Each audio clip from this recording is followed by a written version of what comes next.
সমস্যা কেণ্টিনৰ সমস্যা আমি তিনিটা সমস্যালৈ আমি আজি আগবাঢ়ি আহিছোঁ। কেণ্টিনৰ সমস্যাটো বহুত দিনৰ আগৰ পৰা আমি উত্থাপন কৰি আহিছিলোঁ, কিন্তু অথৰিটিয়ে সিমান আমাক কাণসাৰ দিয়া নাই। কেণ্টিনৰ সমস্যাটো যিহেতু 5,000 কটনিয়ানৰ কাৰণে কেণ্টিনখন এখন ডাঙৰ কেণ্টিন হ'ব লাগে, কিন্তু কেণ্টিনৰ ছিট এভেইলেবিলিটি নাই। ছিট একেবাৰে কম, তাতে 5,000 কি 100টা বা 200টাৰ বাহিৰে কেণ্টিনত যাই পেলাই বহিব নোৱাৰে।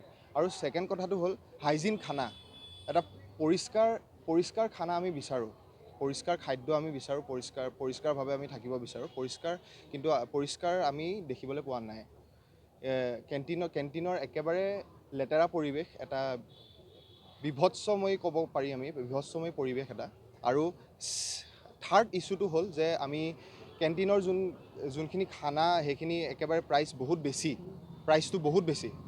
সেই প্ৰাইচটো কমাবৰ কাৰণে আমি আগবাঢ়ি আহিছোঁ আজি। আৰু ছেকেণ্ড কথাটো হ'ল ফিডবেকৰ কথাটো অলৰেডি বহুতখিনি কথা ওলাইছে, যে ন'টিচ যোৱাকালি ওলাইছে যে এনেকৈ ইছ্যুটো ছল্ভ কৰা গৈছে, কিন্তু সেই ইছ্যুটো এতিয়ালৈকে আমাৰ কটনিয়ানৰ আগত আহি পৰা নাই। কটনিয়াৰ আগত প্ৰথম কথা আহিব লাগিব, সেইটো আমাৰ দাবী। আৰু থাৰ্ড হ'ল কুৱেশ্যন পেপাৰ। প্ৰত্যেকটো ইউনিভাৰ্চিটিত, প্ৰত্যেকটো বিশ্ববিদ্যালয়ত কুৱেশ্যন পেপাৰ ৱেবছাইটত থাকে, কিন্তু আমাৰ ৱেবছাইটত আজিলৈকে কুৱেশ্যন পেপাৰ আপলোড দিয়া নাই। সেই তিনিটা আমাৰ ইছ্যু, এই তিনিটা ইছ্যু লৈ আমি আগবাঢ়ি আহিছোঁ।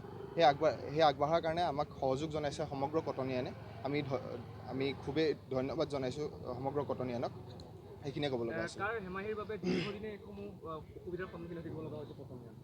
হয়, কি ক'লে? চাওক, এনেকৈ পাৰ্টিকুলাৰলি কাকো দুখ দিব নোৱাৰোঁ, কিন্তু কথাটো হ'ল যে আমি যিহেতু জাগ্ৰত কটনিয়ান হিচাপে আমাৰ দায়িত্ব যে আমি কেণ্টিনৰ এই ডাঙৰ ইছ্যুটো আমি ছল্ভ কৰিব লাগে। ডাঙৰ প্ৰব্লেম হয় এইটো কটনিয়ানৰ কাৰণে, সেইটো ছল্ভ কৰিব লাগে।